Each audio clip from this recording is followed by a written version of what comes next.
जन ओंकार किस एपिसोड में आप सभी का बहुत बहुत स्वागत है। मैं हूं महेश बहुगुणा। आप देख रहे जन ओंकार एपिसोड।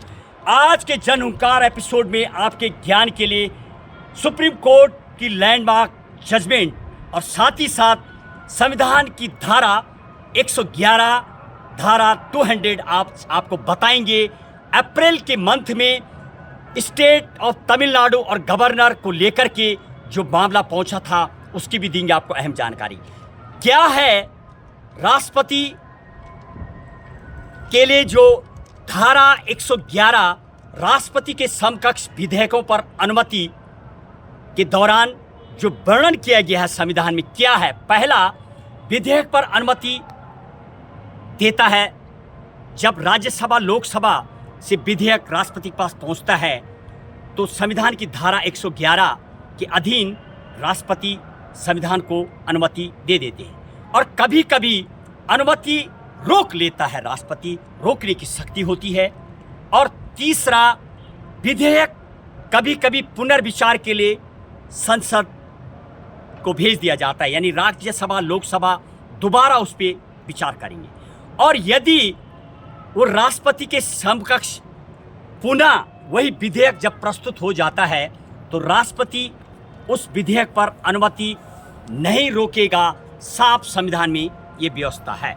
और जब कभी धन विधेयक होने पर उसे अनुमति शीघ्र देनी होती है, उसे राष्ट्रपति रोकता नहीं है। ये 5 पावर और 5 चीज़ों को उसमें विस्तृत वर्णन किया गया है। और राज्यपाल की यदि बात करेंगे, राज्यपाल के लिए आर्टिकल 200 यानी राज्यपाल के समकक्ष विधेयक पर अनुमति के लिए भी जो धाराएं, जब कभी विधानसभा विधानमंडलों से या विधान परिषद जहाँ भी है, जब वहाँ से विधेयक गवर्नर के पास पहुँचता है तो गवर्नर को अनुमति दे देता है। और दूसरी, कभी कभी विधेयक पर राज्यपाल अनुमति रोक लेता है अथवा वह विधेयक को राष्ट्रपति के विचार के लिए आरक्षित रख देता है। दूसरा पॉइंट। तीसरा, धन विधेयक होने पर उसे तुरंत पास कर दिया जाता है। धन विधेयक को रोकता नहीं है गवर्नर अक्सर। और तीसरा, विधेयक सदन को पुनर्विचार के लिए लौटा सकता है।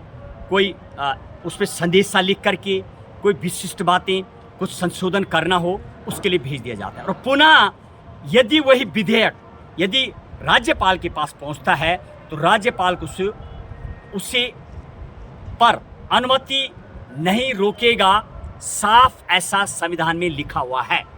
और अब यदि उस केस की बात की जाए, तमिलनाडु गवर्नमेंट जब सुप्रीम कोर्ट पहुंची, लगभग 10 से ज़्यादा बिल 5 साल के अंतराल में सारे बिल होल्ड कर दिए गए।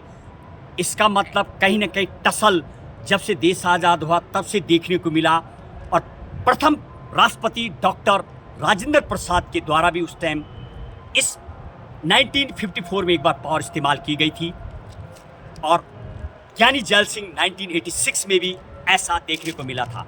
और राष्ट्रपति को धारा 143 में परामर्श करने की राष्ट्रपति को शक्ति होती है सुप्रीम कोर्ट से।